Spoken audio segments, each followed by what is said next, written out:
जय महाराष्ट्र मित्रांनो, सध्या सोशल मीडियावरती रणवीर प्रकरण खूप गाजत आहेत.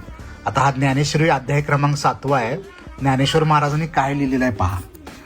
ज्या माणसाला जीवनात कोणताही नियम किंवा शिस्त नाही, तो कसाही वागतो, नागवेपणाने वागतो, म्हणजे कोणत्याही प्लॅटफॉर्मवरती काहीही बरबळतो वेड्यागत.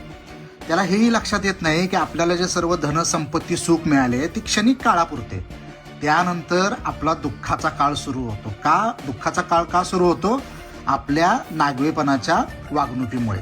तो रणवीर जो इतकी चांगली प्रतिमा होती, इतकं चांगलं सोशल मीडियावरती त्याचं नाव कौतुक होतं, पण तो एका ठिकाणी चुकीचा वागला आणि त्याचा तो सर्व धनसंपत्ती निघून गेली आणि दुःखाचा काळ सुरू झाला. तर आपल्या ज्ञानेश्वर महाराजांनीच हे 750 वर्षापूर्वी हे जवळपास लिहून ठेवलेलं आहे. तर आपल्या धर्मातील धर्मग्रंथ हे वाचले पाहिजेत तरुणपणीच, की ज्यांनी आपल्याला हे सर्व लवकरात लवकर माहिती होईल.